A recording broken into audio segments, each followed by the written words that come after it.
Namaste students, myself GVN Mr. KL Nagar, Assistant Professor, Faculty of Agriculture and Veterinary Science and Methodology, Jyoti Vidyapeeth, Women's University Jaipur.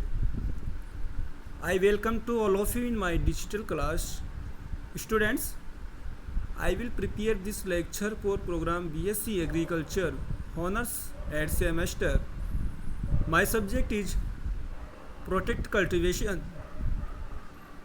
Students, today I am discuss about greenhouse design. So let's start your topic planning of green house facility. First point के अंदर बात करते हैं हम site selection and orientation, structure design and covering material. 3 point के अंदर हम बात करते हैं. 3 पॉइंट के अंदर हम चर्चा करेंगे कि साइट सिलेक्शन, ओरिएंटेशन और structure design and covering material. In 3 point के अंदर ही अपना लेक्चर पूरा हो जाएगा.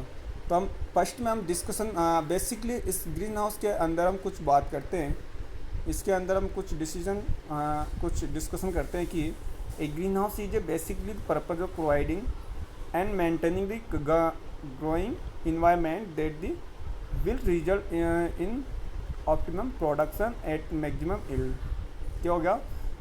जो ग्रीन हाउस का जो मेन स्ट्रक्चर जो डिजाइन होती है उसके अंदर ग्रोइंग इन्वायरमेंट के अंदर मेंटेन करना, जिससे क्या होगा, हाई यील्ड प्रोवाइड करने के लिए and the maximum yield provide करने के लिए इसका सबसे बड़ा रिजल्ट है. क्योंकि जब प्लांट जो इनसाइड ग्रीन हाउस के अंदर का जब कवरिंग मटेरियल के थ्रू जो कवर होगा, जिससे क्या होगा, जो मेंटेन होता है क्रॉप के अंदर हर टेम्परेचर फैक्टर्स का, जिससे यील्ड भी अच्छे से प्रोवाइड होती है. इसके अंदर है कि the agriculture in the control environment is possible in all the region irrespective of climate and the weather.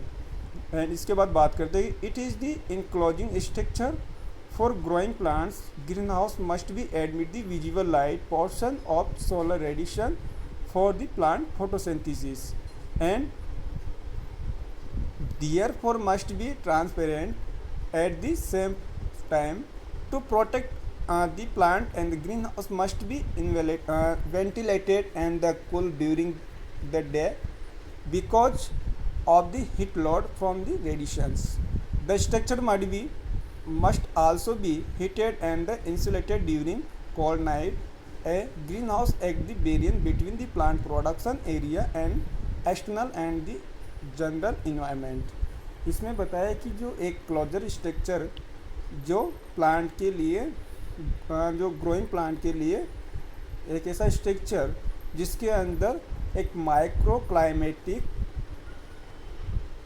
Environment provide करने के लिए, जिससे प्लांट के लिए फोटोसिंथेसिस का भी जो सोलर रेडिएशन का एक सोर्स होता है फोटोसिंथेसिस के लिए प्लांट का, इसमें सबसे बड़ा रोल होता है प्लांट के लिए, जिसमें ट्रांसपेरेंट्स के थ्रू जो लाइट का एक विजिबल लाइट प्रोवाइड होना, जिससे क्या होगा, फ्लावर के अंदर फ्लावर इंड्यूस के लिए फोटो पीरियडिज्म होता है, जिसको हम बोलते हैं long day, short day plants and medium type का. जो इसमें इस टाइप से मतलब प्लांट की रिक्वायरमेंट के बेसिस पर जो प्लांट को लाइट इंटेंसिटी प्रोवाइड होना. फर्स्ट पॉइंट के अंदर हम बात करते हैं कि site selection and the orientation. A green house is a design to withstand local wind, snow and the crop load for a specific cropping activity. In this ways the structure become location and the crop specific. The building site should be level as the possible to reduce the cost of grading, and the site should be well the erected and the should receive good solar radiations. इसमें बताया है कि side मतलब जो green house structure का जो site होती है इस टाइप से उसके सिलेक्शन होना ज़रूरी है. और इसका जो पेस होता है ओरिएंटेशन, जो उसका जो मेन गेट होता है वह भी अच्छे सोलर प्रोवाइड करने के लिए, सोलर रेडिएशन को प्रोवाइड मतलब अच्छे से उसको एब्जॉर्ब करने के लिए उसका जो एरिया होता है एक खुला एरिया में उसको कंस्ट्रक्शन के तरीके से उसको यूज में कर सकते हैं, यूज में लाना चाहिए, जिसके आसपास पेड़ पौधे मतलब नेचुरल प्लांट नहीं होना चाहिए। उसमें आसपास का उसका जो रीजन होता है, एरिया जो उसका एरिया होता है एक अच्छे से लेवल में होना चाहिए। इसके बाद का इसका जो पेस होता है उसमें south east and the south west south में उसमें साइड्स में उसका पेस होना ज़रूरी है, जिससे क्या होगा उसका जो सनलाइट सीधी जो रेडिएशन जो सनलाइट होती है सन की वो सीधी कवरिंग मटेरियल के थ्रू प्लांट के अंदर प्रोवाइड हो सके। तो इसके अंदर हम बात करें कि the providing of the drainage system, और इसके अंदर हम ड्रेनेज सिस्टम का भी अच्छे से यूज कर सकें। इसमें is always possible and it is also be the advisable the select the sites with the natural wind break and in region where the sun is expected tree should be 30.5 metre away in order to keep drift back from the green house. मतलब जो green house के just जो back की हम बात करते हैं तो उसी बैक में लगभग 30.5 मीटर से भी दूर ऐसे प्लांटेशन को ग्रो कर सकते हैं जिससे सीधी जो प्लांट की जो सनलाइट होती है उससे रोक ना सके। तो इसका 30.5 मीटर की दूर उसको प्लांटेशन के फॉर्म में उसको यूज कर सकते हैं, जिसका मेन एडवांस यही है कि जो हेवी रेन होती है उनको बचाने में भी एक सहायक हो। तो ये एक विंड ब्रेक के फॉर्म में लाइन टू लाइन उसको ग्रो प्लांटेशन मतलब उसका यूज कर सकते हैं उनको लाइन में। To prevent the shadow to the crop tree location on the east south and west side should be distance 2.5 time their height. इसका जो मतलब 2.5 टाइम गुणा मतलब इस 2.5 के हिसाब से उसको डिस्टेंस में उसको प्लांट को ग्रो कर सकते हैं हाइट की बेसिस पर। इसमें स्ट्रक्चरल डिज़ाइन की हम बात करते हैं सेकंड पॉइंट में। The most important function of green house structure and it covering is the protection of the crop against the hostile weather condition, that is the low and high temperature, snow, hail, rains and the winds and disease and pest। मतलब जितने भी जो factors हैं उनसे protection करने के लिए उनसे प्रिवेंट करना, उनको कैसे रोका जा सके, ऐसे फैक्टर्स को जिनका मेंटेन कैसे किया जा सके ऐसे कवरिंग मटेरियल के थ्रू एंड डिफरेंट टाइप की स्ट्रक्चर के थ्रू ऐसे टेक्नोलॉजी को एग्रीकल्चर के अंदर लाया गया जिससे अच्छे से यील्ड प्रोवाइड हो सके। इसमें it is the important development green house with the maximum intensity of natural light insides and the structure part that can the cast shadow in the green house should be minimise. इसके अंदर बात करें the different structure design of green house based on the type of frames are available. A straight side all wall and the arch roof of possible.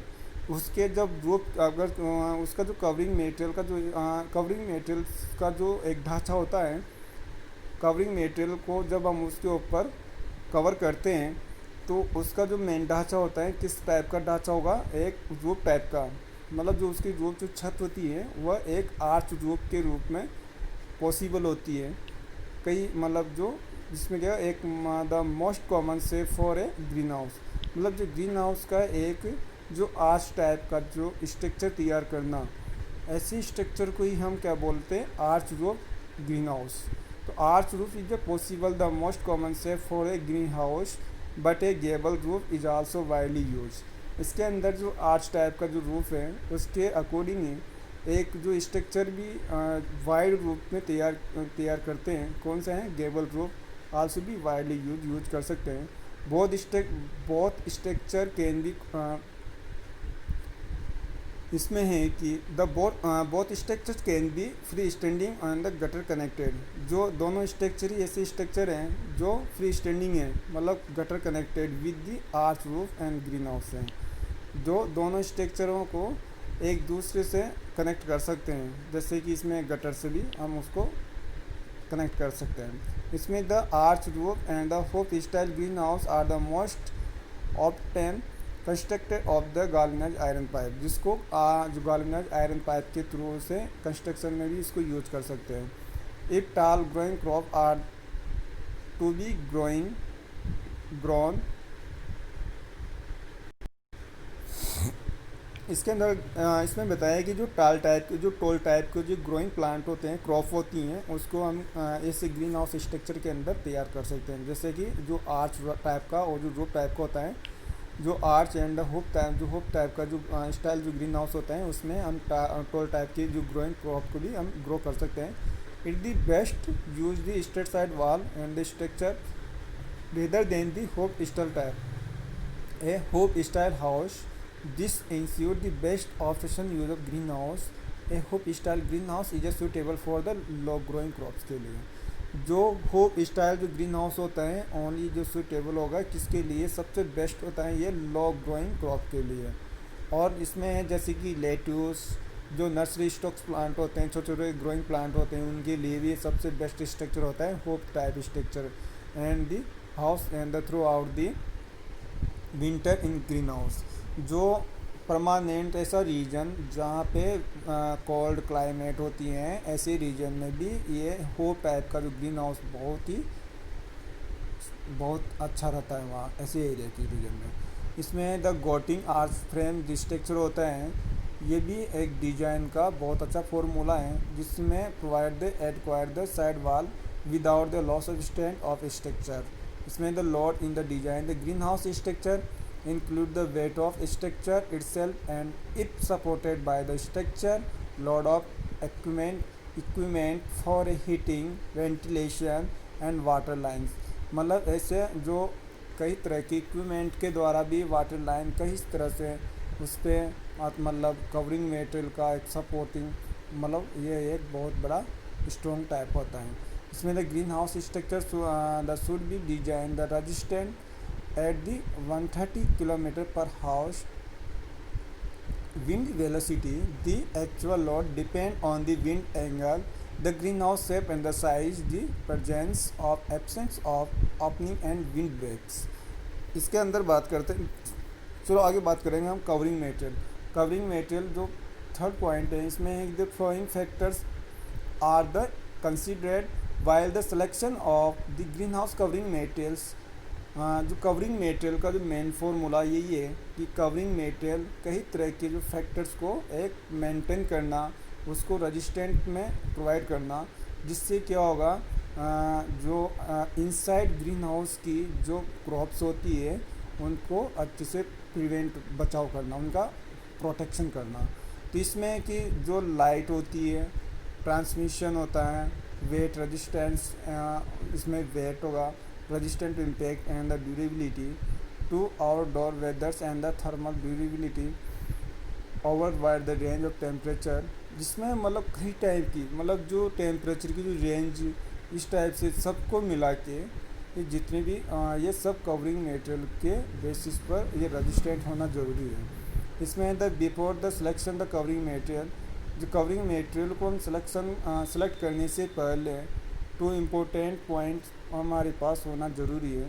इसमें the purpose for the green house facility intent service life and material, ऐसा covering material जिसकी service कई long time के लिए होना ज़रूरी है, ऐसा हमारे आइडिया दिमाग में विचार होना चाहिए। इसमें in the temperate region where the high temperature are the required, ऐसा जो जैसे टेम्परेट रीजन जहाँ पर टेम्परेचर की ज़रूरत ज़्यादा होती है, ऐसे एरिया में कवरिंग मटेरियल भी हाई लाइट ट्रांसमिशन के लिए ज़रूरी होता है। इसमें द IR जो एब्जॉर्प्शन होता है, IR मीन्स मतलब जो infrared radiation absorption must be selected, also loss of heat by the conduct should be minimum. इसमें जो कवरिंग मटेरियल और लाइफ स्पान होता है, इसमें जो लाइफ स्पान मतलब जो लाइफ ड्यूरेशन जो कवरिंग मटेरियल की जो उसकी जो ड्यूरेशन होती है, मतलब कितने साल के लिए उसको यूज कर सकते हैं, कितने साल उसको यूज में लाया जा सकता है। तो कवरिंग मटेरियल का जो ग्लास एक्रिलिक शीट होता है, ये जिसकी जो लाइफ साइकिल होती है ओनली जो 20 साल के लिए 20 ईयर्स के लिए उसको यूज कर सकते हैं, जिसकी लाइफ साइकिल होती है। इसके बाद हैं polycarbonates and the fibre glass reinforce जो पॉलिस्टर जो सीट होती है, इसकी लगभग 5 से 12 ईयर्स के लिए इसकी जो लाइफ ड्यूरेशन होती है। पॉलीथीन जो सीट होती है, इसकी 2 to 6 मंथ के लिए उसको यूज कर सकते हैं कवरिंग मटेरियल में। एंड द पॉलीथीन जो स्टेबलाइज जो अल्ट्रा वायलेट रेजिस्टेंट जो कवरिंग मटेरियल होता है, ये 2 to 3 ईयर्स के लिए सबसे बेस्ट माना जाता है। एंड इसके कुछ जो ग्रीन हाउस के कुछ आइडिया के अंदर हम बात करते हैं, तो इसमें the ideal green house selection the covering material should be have the flowing property. इसकी जो कुछ प्रॉपर्टी के अंदर हम बात करते हैं, इसमें इधर it should be absorb the small amount of ultraviolet in radiation and convert the portion of it to fluorescence into visual light useful for plants. Second point के अंदर बात करते हैं हम, it should be transmit the visual light portion and the solar radiation which is utilized by plant for photosynthesis। इसमें क्या होगा, जो कवरिंग मटेरियल होता है यह सीधा जो विजुअल लाइट होती है सनलाइट की, यह सीधा सोलर रेडिएशन से एक विजुअल लाइट पोर्शन में प्लांट के अंदर उसको एब्जॉर्ब करवाती है, जिससे प्लांट के लिए ये सबसे बेनिफिट होता है, किसके लिए, फोटोसिंथेसिस के लिए। थर्ड पॉइंट के अंदर बात करते हैं, it should reflected and absorb ultraviolet radiation which are no useful to plants and which causes the green house interior और टू ओवरहीट। इसमें है कि जो अल्ट्रा वायलेट जो रेडिएशन होती है, जो एक रेडिएशन का एक जैसा फॉर्मूला सनलाइट से जो सीधा एब्जॉर्ब होती है प्लांट के लिए कवरिंग मटेरियल के थ्रू, जो ये कोई एक प्लांट के लिए हेल्पफुल हो भी सकती है या ना भी हो सकती है। तो इसमें क्या होगा, अगर उसकी क्वांटिटी से ज़्यादा अगर उसको एब्जॉर्ब करता है तो ये एक डेजर्ट का काम करती है, मतलब ये एक डेंजर काम करती, बहुत ही नुकसानदायक भी होती है। बट उसको अगर ऑप्टिमम क्वांटिटी में अगर उसको यूज लिया जाता है कवरिंग मटेरियल के थ्रू, तो इसमें ये बहुत ही बेनिफिट होता है प्लांट्स के लिए। इसमें the should be minimum cost, जो उसकी जो मिनिमम कॉस्ट के हिसाब से उसको यूज में लेना चाहिए। इसके बाद में the should be useful life 10 to 12 years. अगर जब भी हम कवरिंग मटेरियल को यूज करते हैं तो इसमें मतलब ज़्यादा से ज़्यादा मिनिमम कॉस्ट के बेसिस पर उसको यूज में ले सके, ऐसा कवरिंग मटेरियल होना चाहिए, और जिसकी जो लाइफ ड्यूरेशन होती है लगभग उसकी 10 से 20 साल के लिए यूज में लाया जा सके, ऐसा कवरिंग मटेरियल होना ज़रूरी है। Thank you so much.